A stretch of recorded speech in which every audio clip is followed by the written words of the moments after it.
Hello மக்களே, welcome to Karur kitchen. இன்றைக்கி வந்து பார்த்திங்கன்னா நம்ம வாழைக்காயில் ஒரு சூப்பரான மீன் ஃப்ரை பண்ணுறோம்ல, அதே மாதிரி நம்ம வாழைக்காயை வச்சு அதே டேஸ்ட்டில் எப்படி பண்ணலாம் அப்படின்னு தான் பார்க்க போகிறோம். அதுக்கு பார்த்திங்கன்னா இப்போ நான் 2 வாழைக்காய் எடுத்திருக்கேன். ஃபஸ்ட்டு வந்து இதை வந்து நம்ம தோல் சீவு எடுத்துக்கலாம். ஸோ தோல் வந்து பார்த்திங்கன்னா நீங்கள் கத்திலையும் சீவலாம், இல்லை அந்த தோல் சீவுறது இருக்கும் அதுலேயுமே நீங்கள் சீவலாம். உங்கள் விருப்பம்னா எதில் வேணாலும் சீவலாம். ஸோ நான் வந்து பார்த்திங்கன்னா கத்தியில் சீவ போகிறது கிடையாது. இந்த பீட்ரூட் சீவுறது எல்லா வீட்லேயுமே கன்ஃபார்ம் நம்ம வச்சுருப்போம்.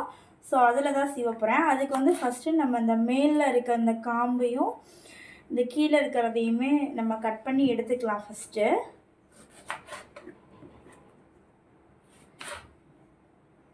ஸோ எடுத்துகிட்டு இப்போ வந்து நம்ம தோல் சீவிக்கலாம்.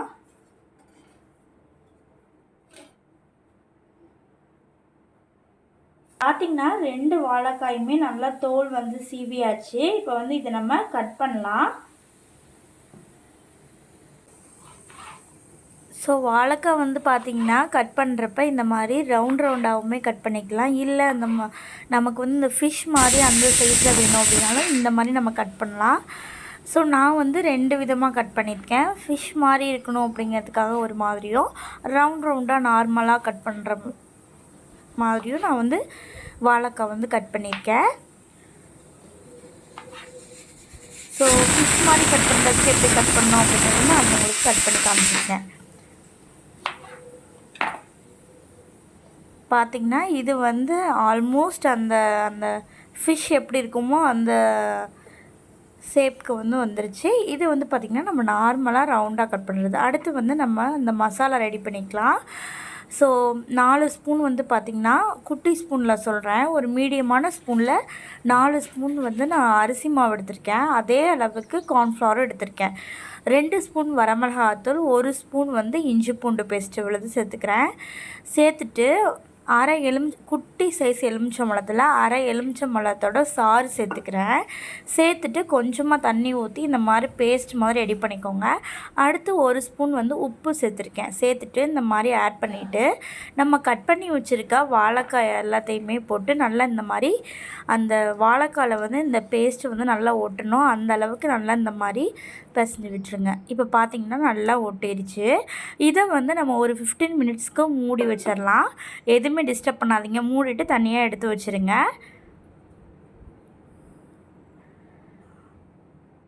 ஸோ 15 மினிட்ஸ் கழித்து நான் வந்து பார்த்திங்கன்னா இதை ஃப்ரை பண்ணி எடுக்க போகிறேன். ரொம்ப நம்ம ஆயில் ஆட் பண்ணணும்னு தேவையில்லைங்க. கொஞ்சமாக வந்து நம்ம தோசை சட்டியில் எண்ணெய் ஊற்றிட்டு நம்ம ஆயில் ஆட் பண்ணாலே போதும். ரொம்ப ஆட் பண்ணணும்னா டீப் ஃப்ரை வேணும் அப்படின்னா நம்ம ரொம்ப ஆட் பண்ணலாம். எனக்கு வந்து அந்த அளவுக்கு வேணாம், கொஞ்சமாக ஆயில் வந்து ஆட் பண்ணி இது பண்ணலாம் அப்படிங்கிறனால பண்ணுறேன். இப்படி பண்ணிங்கனாலுமே ரொம்ப ரொம்ப டேஸ்ட்டாக இருக்கும். அதாவது நம்ம ஃபிஷ் ஃப்ரை சாப்பிட்றப்ப எப்படி அந்த இஞ்சி பூண்டு விழுது, இந்த கார்ன்ஃப்ளவர் போட்டிருக்கிறது, அரிசி மாவு போட்டிருக்கிறதுலாம் அந்த ஒரு ஸ்மெல் வந்து ரொம்ப சூப்பராக இருக்கும். அதே மாதிரியே இதுலேயுமே இருந்துச்சுங்க. நீங்களும் மறக்காமல் உங்கள் வீட்டில் ட்ரை பண்ணி பாருங்கள். ஸோ பார்த்திங்கன்னா அடுப்பை வந்து பார்த்திங்கன்னா மீடியம் ஃப்ளேம்லேயே வச்சு தான் நான் இதை வந்து குக் பண்ண போகிறேன். ஏன்னா வாழைக்காய் வந்து நல்லா வேகணும் அப்படிங்கிறதுனால.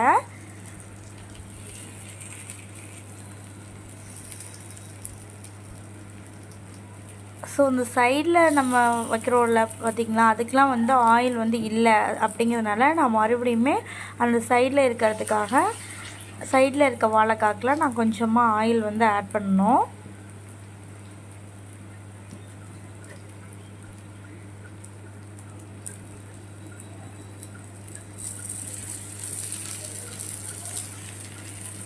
ஆட் பண்ணோம் அப்படின்னா நல்லா கிறிஸ்பியாக மொறுமொறுன்னு சூப்பராக இருக்குங்க.